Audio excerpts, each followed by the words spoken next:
Nah, kita ingin dengar atau mengkonfirmasi itu ke peneliti kita, Mas Arya Fernandes. Bagaimana kira-kira teman-teman peneliti atau CSS dalam hal ini melihat proposal ini? Gitu. Apakah memang kita memang menuju ke sana? Karena kritik dari beberapa teman-teman aktivis itu bahwa ini akan setback dan sebagainya gitu. Nah, titik keberimbangannya di mana gitu? Titik imbangnya di mana? Karena ini juga penting untuk dijawab seperti itu. Silakan Mas. Baik, terima kasih Mas Zainal, Pak Wamen, Pak Bima Arya, dan Pak Ahmad Doli Kurnia. Terima kasih teman-teman senior wartawan senior. Saya ingin menyampaikan beberapa pokok pikiran ya terutama tentang 3 isu ya. Pertama tentu undang-undang pemilu, kemudian undang-undang partai politik, dan yang terakhir soal pilkada. Nah, kita ketahui bahwa Undang-Undang 7 tahun 2017 itu kita sudah adopsi dalam 2 kali pemilu, pemilu 2019 dan pemilu 2024. Dan secara umum kita juga sudah melaksanakan 6 pemilu demokratis setelah 99 ya, 99, 2004, 2009, 2014, 2019 dan 2024. Jadi artinya kita sudah punya pengalaman yang panjang untuk melihat dan mengevaluasi kira-kira pada sisi yang mana harus dilakukan evaluasi yang mendalam atau menyeluruh, tapi pada sisi yang mana juga akan dilakukan evaluasi mempertahankan sesuatu yang mungkin kita anggap baik. Nah, pertanyaan besarnya adalah apakah pemerintah dan DPR dan juga masyarakat sipil dan kalangan kampus, tentu juga media massa itu akan bagaimana kita melihat perubahan-perubahan di undang-undang pemilu. Apakah kita akan melakukan perubahan besar, misalnya pergantian sistem ya, misalnya dari sistem proporsional misalnya menjadi sistem yang mix gitu, atau sistem yang distrik misalnya. Yang kedua, kalau dilakukan perubahan, seberapa besar perubahan itu dilakukan dalam proses pembahasan di undang-undang nanti. Kalau misalnya perubahannya kecil, itu pada aspek-aspek mana yang akan dirubah. Nah, terkait pertanyaan itu saya melihat sepertinya pembacaan saya itu untuk saat ini saya melihat sebenarnya cukup kecil ya, cukup kecil kemungkinan itu akan dilakukan perubahan besar dan menyeluruh terkait sistem kepemiluan kita. Nah, kenapa itu cukup kecil ya? Karena perubahan yang besar dan menyeluruh, apalagi sifatnya fundamental, itu tentu akan membawa risiko-risiko yang mungkin belum bisa diprediksi oleh partai-partai. Perubahan yang besar juga akan mempengaruhi bagaimana partai akan beradaptasi dengan perubahan tersebut. Tentu partai akan berhitung misalnya kalau dilakukan satu perubahan, itu apakah perubahan itu akan membawa benefit atau enggak bagi partai politik. Nah, partai-partai tentu dalam sejak 2004 ya, ketika kita mengadopsi sistem proporsional terbuka sampai sekarang, tentu partai-partai sudah mengetahui pada daerah pemilih mana yang itu sudah stabil suaranya, dan pada daerah pemilihan mana yang suaranya bisa direbut gitu. Kalau ada perubahan-perubahan besar, tentu partai harus melakukan penyesuaian lagi strateginya. Nah, jadi saya memperkirakan perubahan besar hampir sulit terjadi, hampir sulit didorong oleh partai-partai, terutama misalnya kita mengganti sistem pemilu gitu. Nah, meskipun kondisinya seperti itu, tentu kita tidak patah arang juga untuk misalnya memberikan masukan-masukan atau melihat kira-kira pada aspek yang mana undang-undang ini perlu direvisi. Nah, kalau menurut saya ada 4 hal yang mungkin dari sisi desain kepemiluan itu,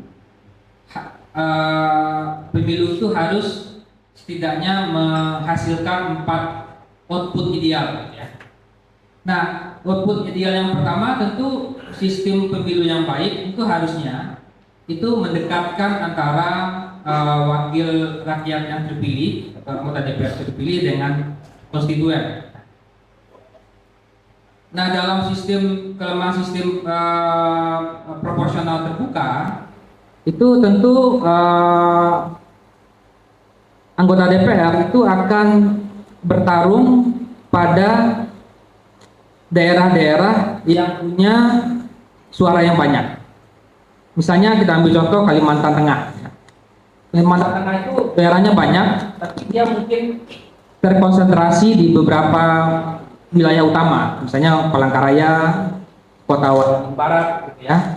Nah, daerah-daerah yang tidak menyumbang suara banyak, tentu biasanya anggota DPR tidak akan memberikan fokus. Gitu.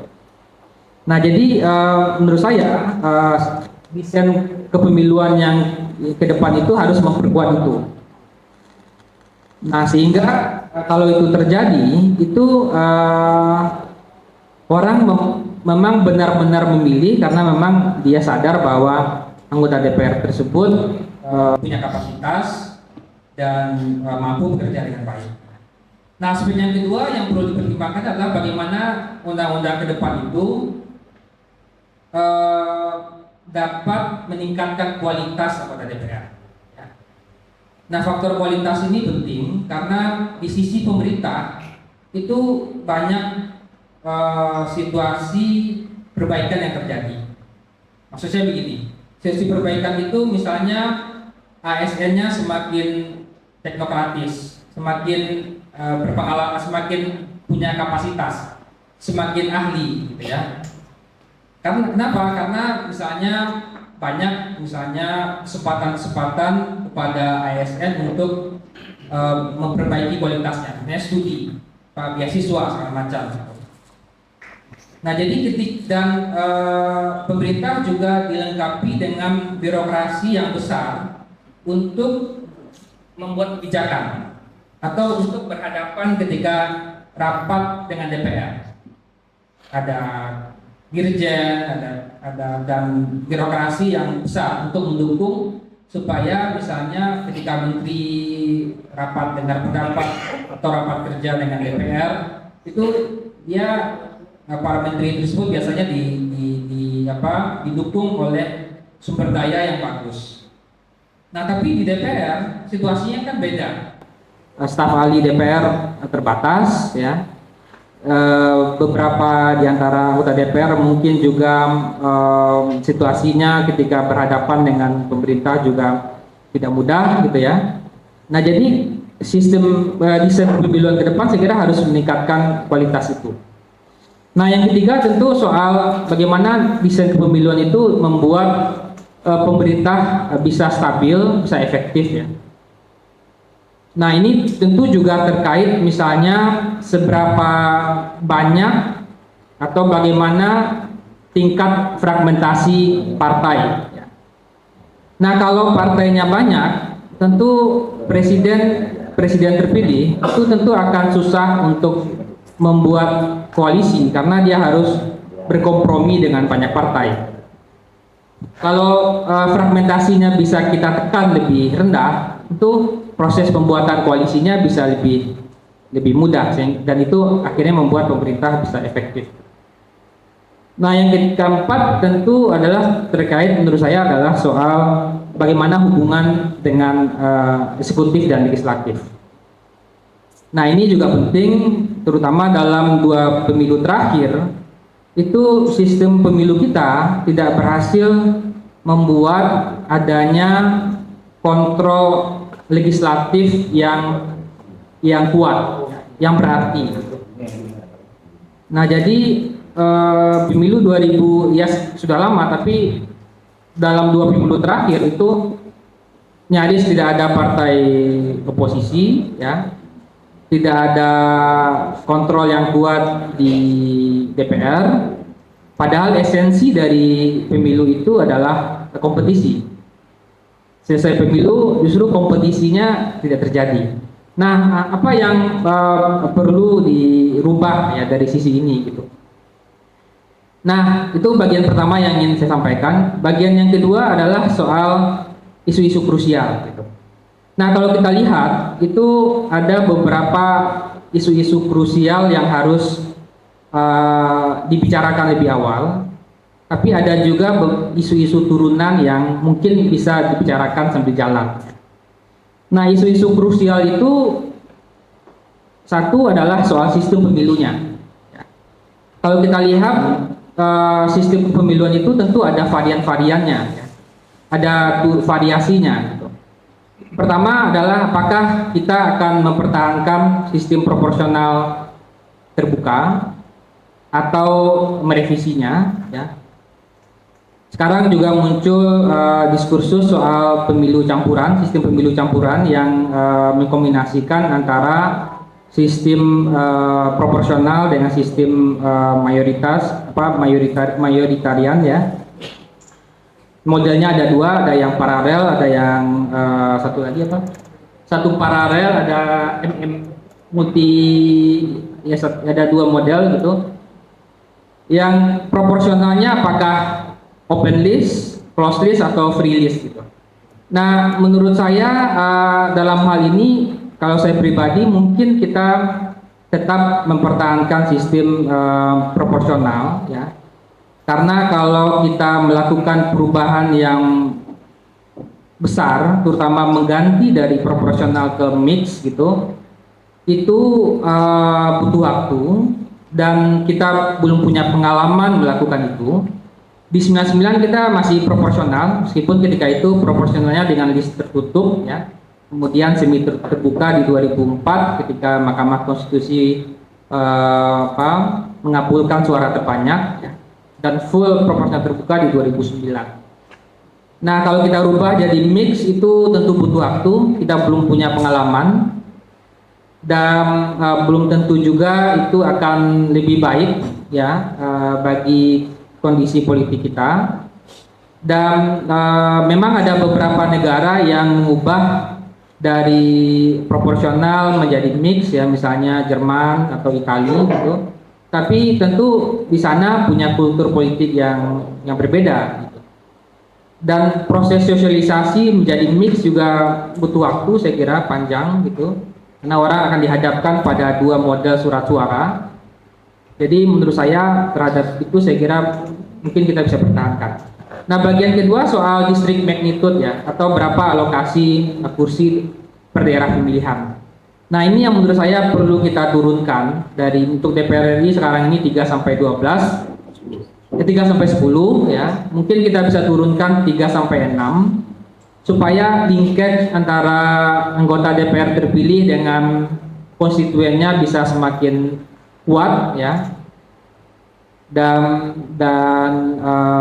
ketika misalnya anggota DPR-nya dianggap tidak perform, masyarakat juga bisa memberikan punish yang lebih cepat. Nah, ambang batas, ya, ini bagian dari sistem pemilihan juga. Ambang batas update terakhir kan Mahkamah Konstitusi meminta pembuat undang-undang untuk mengkaji berapa besaran ambang batas. Meskipun kalau kita lihat dalam studi-studi soal pemilu itu ambang batas itu penentuannya itu bisa dua. Satu yang formal threshold-nya, jadi memang kebijakan politik dari DPR atau pemerintah saja. Yang kedua ambang batas yang memang dihitung secara matematik. Nah, jadi sebenarnya beberapa negara ambang batasnya ada yang hanya Turki 10, ya, ambang batasnya. Kita pernah mengadopsi 2,5, 3, sekarang 4, ya, kemudian diminta oleh Mahkamah Konstitusi untuk reviewnya. Kali ini saya kira mungkin ambang batas yang terlalu kecil, misalnya 0 ya, atau hilang ambang batasnya atau 2%, itu menurut saya juga akan membuat fragmentasi politiknya tinggi. Nah, bayangkan kalau ambang batasnya 1% atau 2%, itu jadi ini kan perdebatan ya. Kalau ambang batasnya diturunkan, memang akan memberikan representasi yang besar bagi partai-partai minoritas atau partai-partai kecil atau partai baru. Tapi konsekuensinya kalau ambang batasnya terlalu turun, itu fragmentasinya tinggi.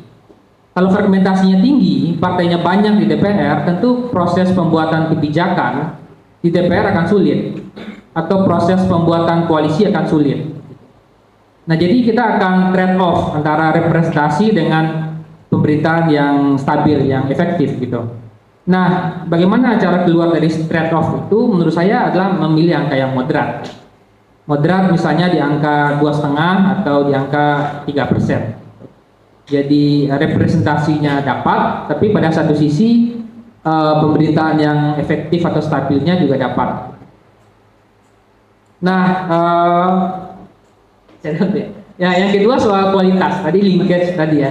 Soal yang kualitas. Soal kualitas saya kira yang luput dari undang-undang pemiluan kita adalah kita tidak mengatur secara ketat bagaimana seseorang bisa dicalonkan.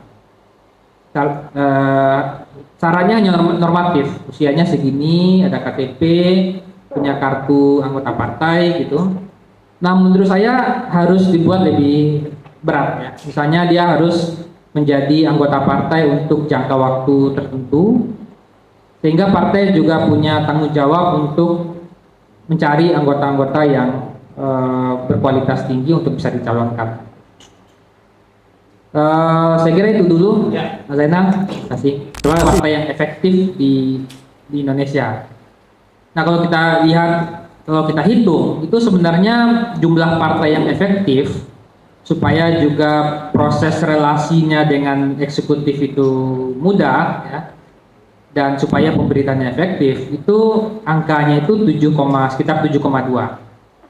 Nah, kalau kita sekarang di angka 8 partai di DPR pusat, itu sebenarnya kita sudah masuk pada jumlah partai yang efektif gitu. Jadi tidak terlalu ekstrim, juga tidak terlalu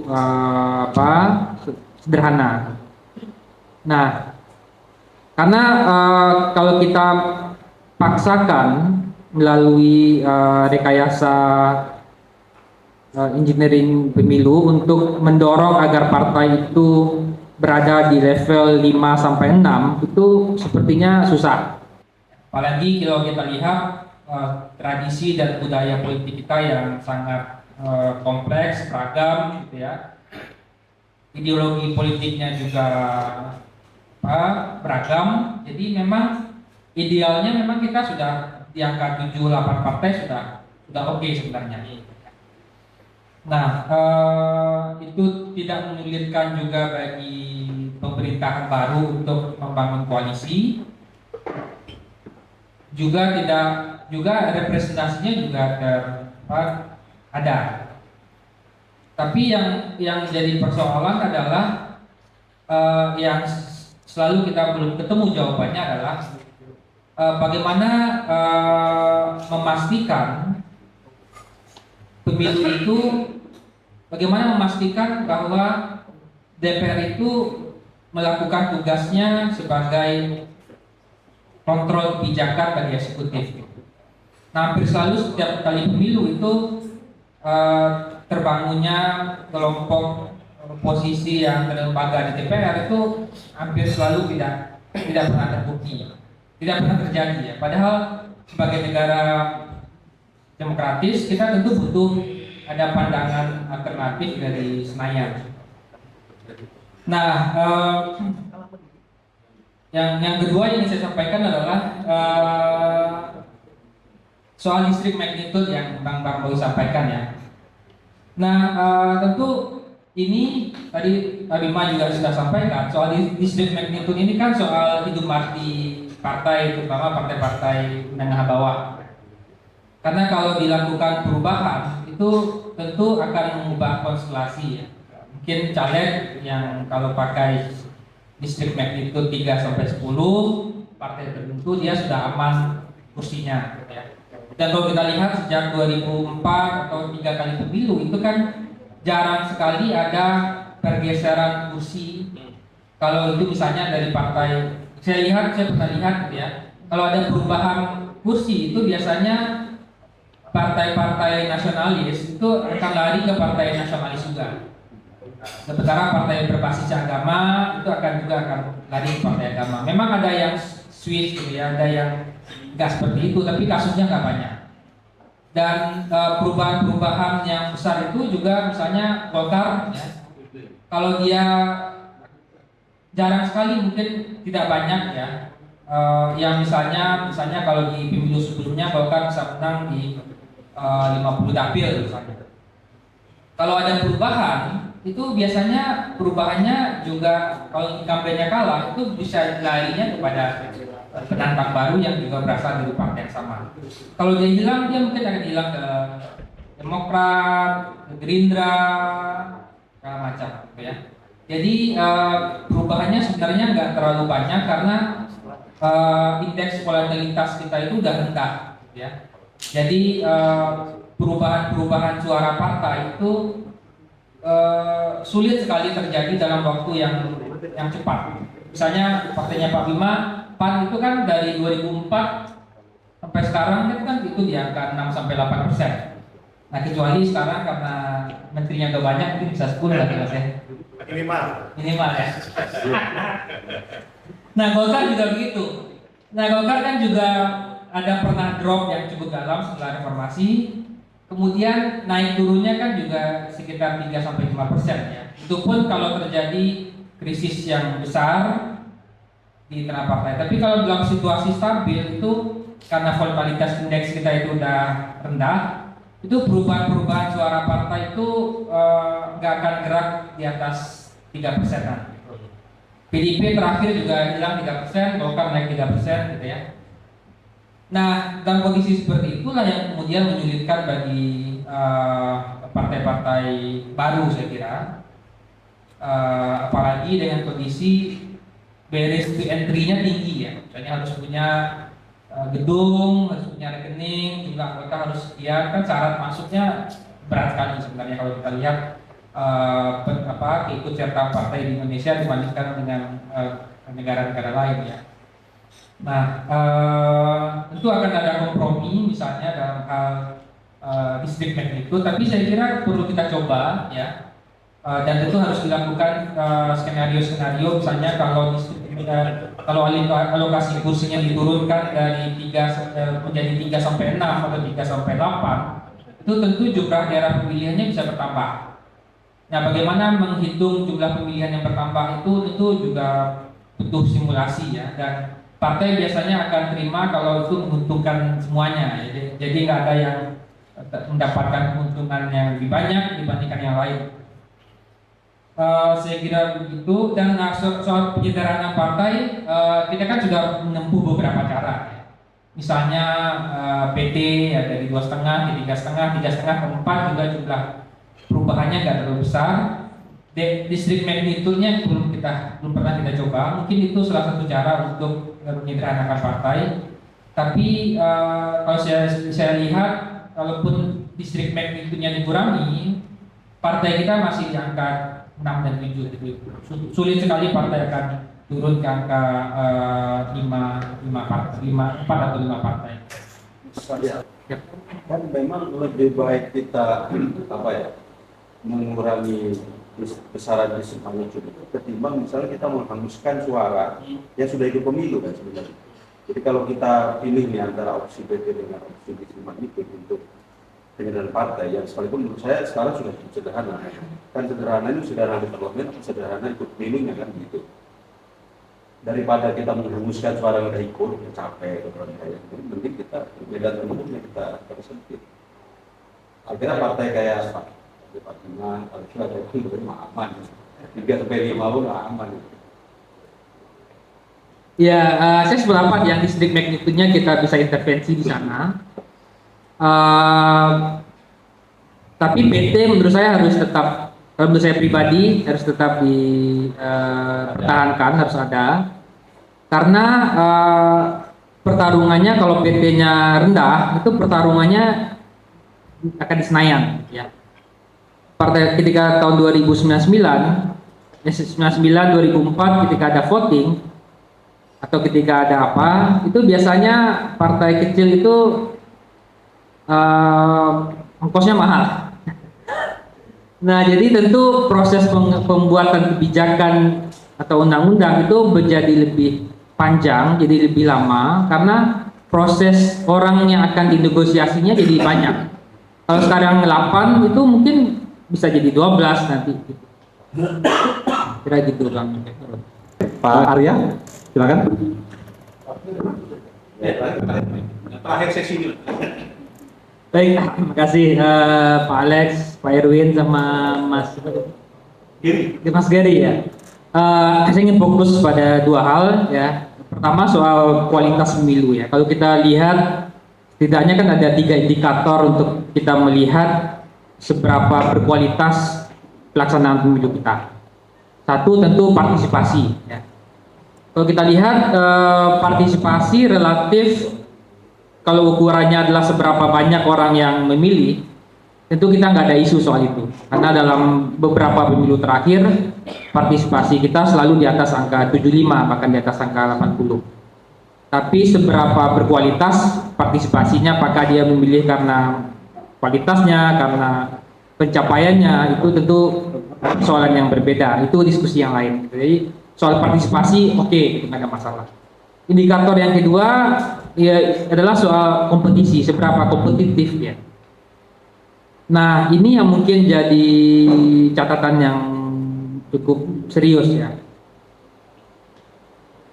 Di undang-undang itu untuk memastikan kompetisi itu misalnya dilakukan APK-nya didanai oleh negara. Diatur berapa lama dia kandidat bisa beriklan, bahkan dibantu juga APK-nya. Tidak boleh ada blocking time misalnya di iklan gitu. Nah, bahkan kemarin kalau saya lihat sekarang kan Singapura lagi pemilu juga. Itu yang menarik yang mungkin kita bisa adopsi itu dalam 2 jam itu semua partai di Singapura, saya lihat di TV di CNN ya, itu semua partai di Singapura diberikan kesempatan yang sama untuk menyampaikan visi misinya. Jadi bukan iklan. Kalau kita kan iklan, pilih ini, pilih itu. Kalau ini enggak, masing-masing partai 10 menit diberikan waktu yang sama untuk menyampaikan visi misinya, tapi tidak dimulai dari partai pemenang suara. Dimulai dari partai yang terkecil sampai terakhir baru partai yang banyak. Jadi dan itu selama 2 jam orang bisa lihat di TV. Jadi kita sudah mengadopsi itu, tapi belum sampai baru mengadopsinya pada level iklan saja, supaya kompetisinya bisa baik.